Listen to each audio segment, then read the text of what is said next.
नमस्कार दोस्तों, आपका स्वागत है आपके अपने YouTube channel gender study official पर। आज हम बात करने वाले हैं राजस्थान क्रोनोलॉजी से करंट अफेयर के महत्वपूर्ण इम्पोर्टेंट टॉपिक को लेकर के, जो आरपीएससी एवं आरएसएसबी की विभिन्न एग्जाम में होने वाली है, जिसमें RPSC second grade, EO RO, RPSC first grade जैसी एग्जाम, आरएसएसबी, एलडीसी, सीईटी, वनपाल जैसी महत्वपूर्ण भर्तियों के लिए ये टॉपिक महत्वपूर्ण हो सकता है, क्योंकि आने वाले समय में इसे क्वेश्चन बनने की पूरी संभावना है। अगर आपको इन एग्जामों की तैयारी कर रहे हैं तो आपको हमारे चैनल को सब्सक्राइब जरूर करें। तो चलिए आज का वीडियो स्टार्ट करते हैं। प्रमुख योजनाएं एवं कार्यक्रम राजस्थान क्रोनोलॉजी से, जिसे जो पढ़ेंगे हम वर्नालाइजर फॉर्मेट में पढ़ने वाले। पहले बात करते हैं बोर्ड ऑफ इन्वेस्टमेंट बोर्ड की 6वीं बैठक 46,000 करोड़ के निवेश को मंजूरी दी गई। मुख्यमंत्री भजनलाल शर्मा की अध्यक्षता में 14 फरवरी 2026 को आयोजित बोर्ड ऑफ इन्वेस्टमेंट की बैठक में राजस्थान के औद्योगिक परिदृश्य को बदलने के लिए बड़े निर्णय लिए गए। मुख्य निर्णय कुल निवेश 46,000 करोड़ रुपए है। परियोजनाएं 10 अल्ट्रा मेगा परियोजनाओं को विशेष कस्टमाइज पैकेज की स्वीकृति दी गई। इसका लक्ष्य रखा गया था राजस्थान में औद्योगिक विकास को गति देना और बड़े पैमाने पर रोजगार के अवसर पैदा करना था।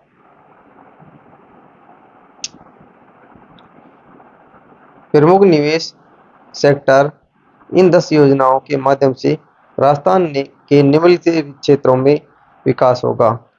ऊर्जा, सोलर मॉड्यूल, सेल मैन्युफैक्चरिंग, नवीकरणीय ऊर्जा जैसे कि विनिर्माण मैन्युफैक्चरिंग, जिसमें सीमेंट, ऑटोमोबाइल, केमिकल, टेक्सटाइल, इसके बारे में निवेश की बात की, विनिर्माण की बात की गई।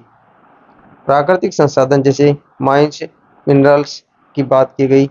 सेवा क्षेत्र में पर्यटन टूरिज्म को बढ़ावा देने की बात इसमें कही गई है।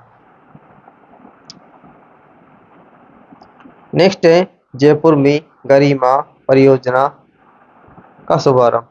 गरिमा परियोजना क्या है? ये परियोजना दिव्यांगजनों की सहायता के लिए फरवरी 2026 में जयपुर में गरिमा परियोजना की शुरुआत की गई थी। इसके आयोजक उत्तर क्षेत्रीय ग्रेड लॉज ऑफ इंडिया के भगवान महावीर विकलांग सहायता समिति BMBSS जयपुर के द्वारा इसकी शुरुआत की गई थी। इसका मुख्य उद्देश्य इस सेवा परियोजना के माध्यम से दिव्यांगजनों के को कृत्रिम अंग आर्टिफिशियल लिम्स निर्माण के लिए आवश्यक आर्थिक सहयोग प्रदान करना था। नेक्स्ट है राम जल सेतु प्रोजेक्ट। चंबल नदी पर 2.3 किलोमीटर लंबा एक्वाडक्ट है। संशोधित Parvati Kali Sindh Chambal PKC link project के तहत चंबल नदी पर 2.3 किलोमीटर लंबा विशाल एक्वाडक्ट जल सेतु बनाया जा रहा है। एक्वाडक्ट यानी जल सेतु बनाया जा रहा है। एक्वाडक्ट होता है जल सेतु बनाया जा रहा है। यह जल परिवहन की दिशा में एक बड़ी इंजीनियरिंग उपलब्धि होगी। लागत एवं समय सीमा, इसमें बजट रखा गया है। पहले प्रोजेक्ट में 2 पैकेज है। इसमें इस जल सेतु के निर्माण पर 2,330 करोड़ खर्च किए जा रहे हैं। इसकी बनाने की अवधि, निर्माण कार्य मई 2025 से शुरू किया गया था, इसे जून 2028 तक पूरा करने का इसमें लक्ष्य रखा गया है।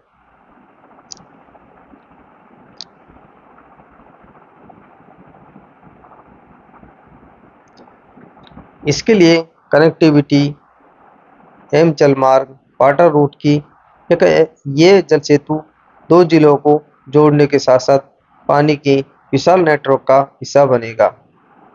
इसमें लिंक किस किस को करेगा? ये लिंक एक छोर पर कोटा पीपलदा समेल गांव को करेगा, दूसरे छोर पर बूंदी गोहटा गांव को ये जोड़ेगा। इसका प्रवाह मार्ग रहेगा काली सिंधी पर बनी नवनेरा बैराज से पानी लिफ्ट नहर मेज नदी में छोड़ा जाएगा।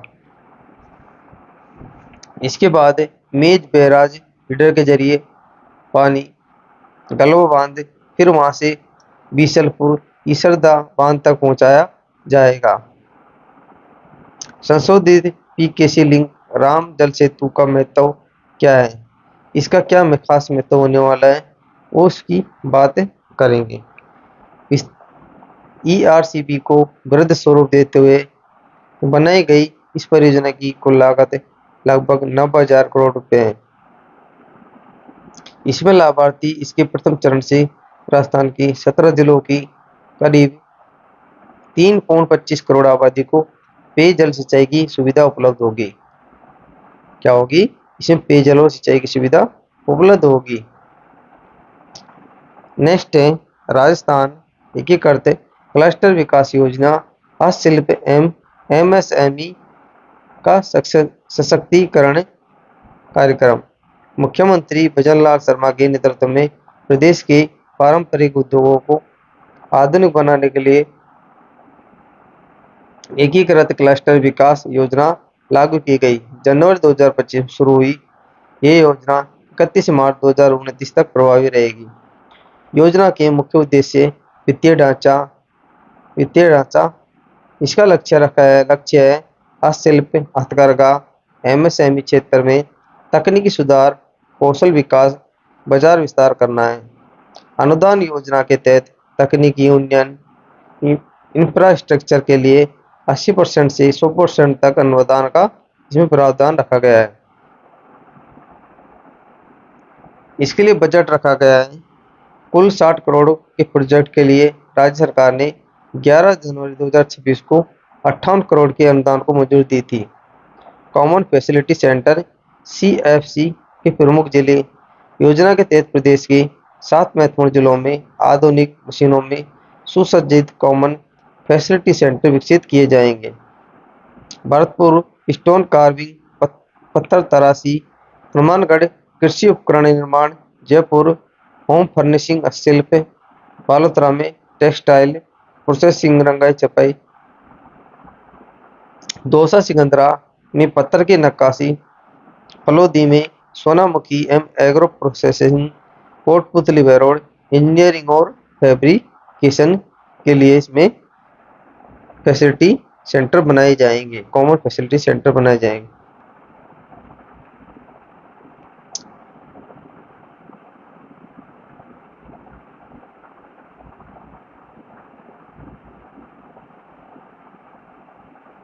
इसमें प्रमुख लाभार्थी रहेंगे लाभार्थी क्लस्टर क्षेत्र। इस नीति से न केवल बड़े बल्कि स्थानीय लघु उद्योग भी लाभान्वित होंगे। इसमें लेदर फुटवियर चूरू और चाकसू में बनाए जाएंगे जो जयपुर में स्थित है। कोटा जरी झुंझुनू इसका प्रभाव पहले से 100 से अधिक एमएसएमई इकाइयों को सीधा लाभ मिलेगा और जयपुर चूरू झुंझुनू के 300 दस्तकारों को उन्नत प्रशिक्षण दिया जा सकेगा।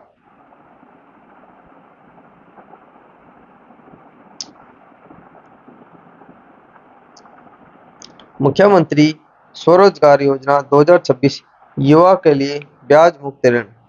मुख्यमंत्री भजनलाल शर्मा ने 12 जनवरी 2026 को राष्ट्रीय युवा दिवस को मुख्यमंत्री युवा स्वरोजगार योजना का शुभारंभ किया। कौन सी योजना? मुख्यमंत्री युवा स्वरोजगार योजना। इस महत्वाकांक्षी योजना का लक्ष्य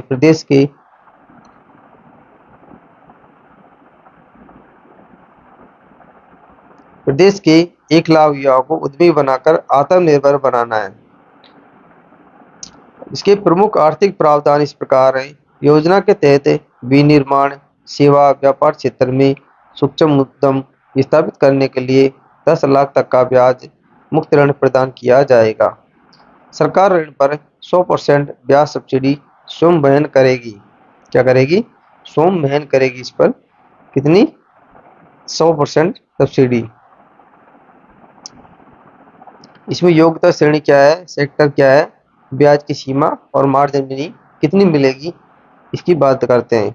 8वीं से 12वीं पास छात्रों के लिए इसमें सेवा सेक्टर क्षेत्र रहेगा। सेवा, व्यापार, विनिर्माण, मैन्युफैक्चरिंग इसमें रहने वाला है। सेवा एवं व्यापार क्षेत्र में 3.5 लाख तक दिया जाएगा। कितना? 3.5 लाख तक ऋण सीमा ब्याज मुक्त दी जाएगी, जबकि मार्जिन मनी 35,000 रुपये तक रहेगी। विनिर्माण मैन्युफैक्चरिंग में 7.5 लाख तक ब्याज मुक्त ऋण इसमें प्रदान किया जाएगा और इसके लिए मार्जिन मनी 35,000 तक रहेगी। स्नातक ITI या इससे अधिक के लिए सेवा एवं व्यापार के लिए 5 लाख तक का ऋण दिया जाएगा और मार्जिनरी मनी 50,000 इसमें दी जाएगी। विनिर्माण मैन्युफैक्चरिंग में 10 लाख तक है और मार्जिन मनी 50,000 रुपये इसमें रखी गई है। इसमें पात्रता एवं शर्तें इस प्रकार है। निवासी आवेदक राजस्थान का मूल स्थायी निवासी होना चाहिए। वो उसकी आयु 18 से 45 वर्ष के बीच होनी चाहिए। शिक्षा न्यूनतम 8वीं पास। विशिष्ट क्षेत्रों में के लिए 12वीं अनिवार्य है। संस्थागत स्वामित्व, यदि कोई कंपनी, भागीदारी फर्म या LLP आवेदन करती है तो उसमें 51%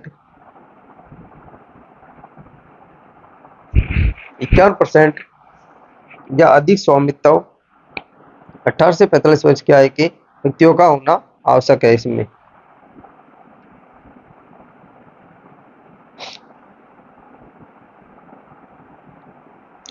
पाली का प्रथम पंचायत लर्निंग सेंटर डिजिटल साक्षरता की नई पहल। पाली जिले की पहली पंचायत लर्निंग सेंटर से ई-लाइब्रेरी का शुभारंभ किया गया, जो ग्रामीण सशक्तिकरण की दिशा में एक बड़ा कदम है।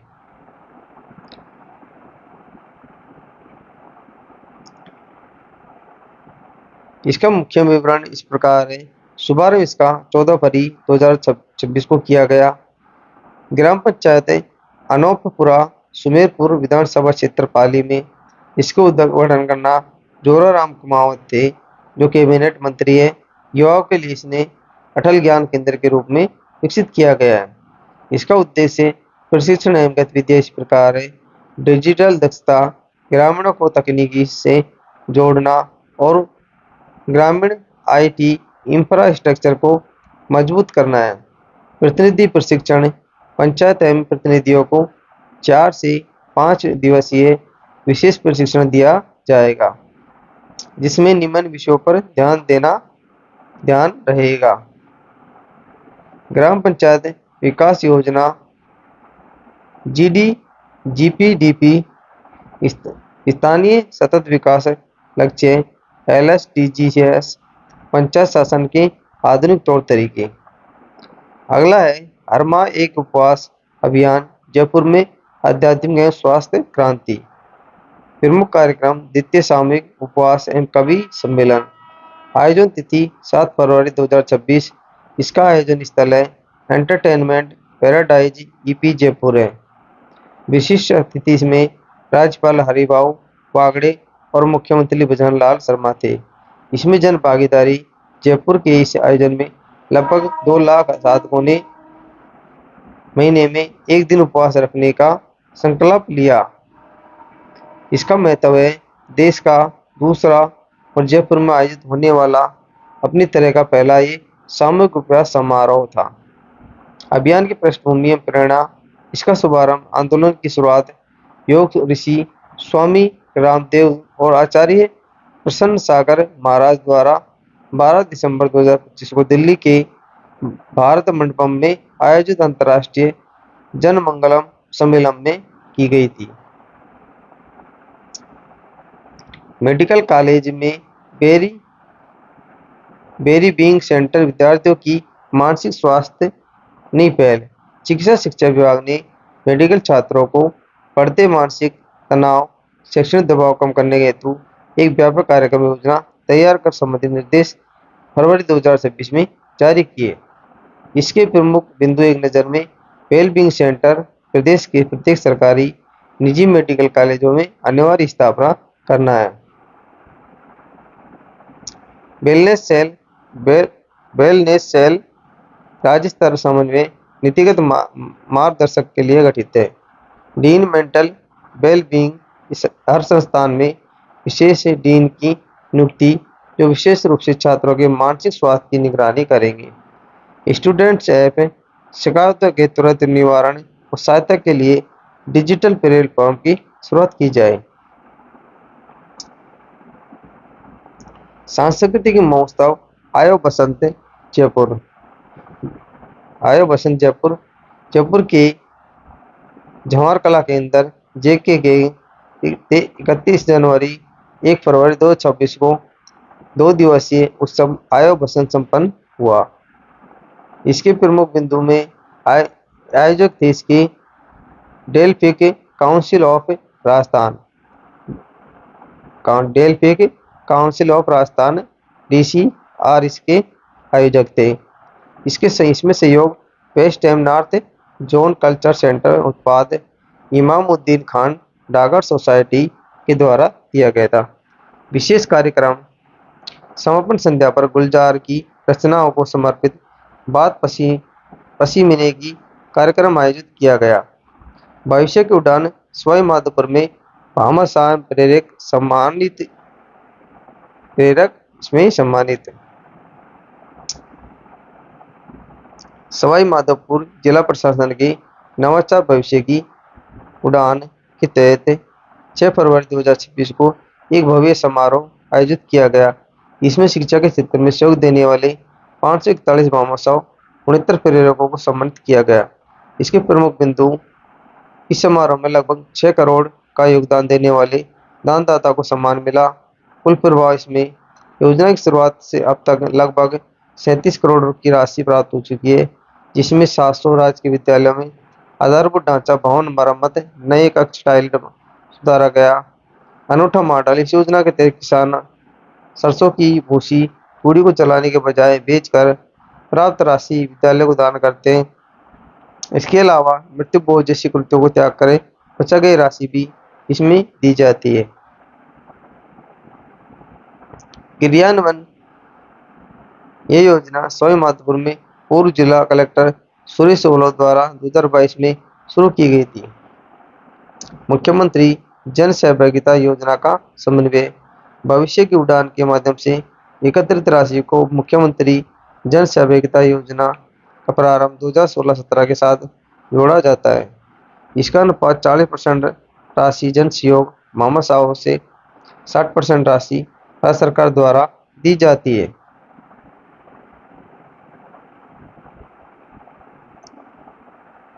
वंदे मातरम @ 150 कार्यक्रम जवाहर कला केंद्र जयपुर 25 जनवरी 2026 को ये शुरू किया गया था। इसका ध्येय वाक्य स्वतंत्रता का मंत्र, वंदे मातरम, समृद्धि का मंत्र, आत्मनिर्भर भारत गतिविधि थी। इसकी स्वतंत्र संग्राम की यादें आत्मनिर्भर भारत के संकल्प को प्रदर्शित करने हेतु प्रदर्शनी एवं सांस्कृतिक कार्यक्रम है। स्वास्थ्य भवन में ग्रेटिट्यूड ट्री चिकित्सा एवं स्वास्थ्य विभाग मुख्यालय जयपुर में 26 जनवरी 2026 को इसकी शुरुआत की गई थी। कर्मचारियों में सकारात्मकता बढ़ाना, उन्हें अपने आभार व्यक्त करने के लिए मंच देना इसका प्रमुख उद्देश्य था। इसकी कार्यप्रणाली कर्मचारी अपनी भावनाओं, आभार संदेशों को लिखकर इसे ग्रेटिट्यूड ट्री पर बांध सकते हैं। City accelerator programme PM Suryaghar Yojana का विस्तार। केंद्रीय नवीन एवं नवीकरणीय ऊर्जा मंत्रालय ने PM सूर्यघर योजना के तहत सिटी एक्सीलेटर कार्यक्रम शुरू किया, जिसका उद्देश्य रूफटॉप सोलर RTS को जन आंदोलन बनाना था। कार्यक्रम की रूपरेखा राष्ट्रीय स्तर पर देश के कुल 100 शहरों का चयन किया गया। राजस्थान की भागीदारी राज्य के 4 शहर चयनित जयपुर, जोधपुर, अजमेर, उदयपुर में किए गए। इसकी प्रमुख गतिविधियां जन जागरूकता अभियान और वेंडर्स विक्रेताओं के लिए विशेष तकनीकी प्रशिक्षण इसमें देना था। राज्य सरकार के 2 वर्ष पूर्ण नव उत्थान नई पहचान समारोह। मुख्यमंत्री भजनलाल शर्मा के नेतृत्व में तथा सरकार के 2 वर्ष पूर्ण होने पर उपलक्ष्य में 11 से 25 दिसंबर 2025 तक प्रदेश भर में 15 दिवसीय कार्यक्रमों का आयोजन किया गया।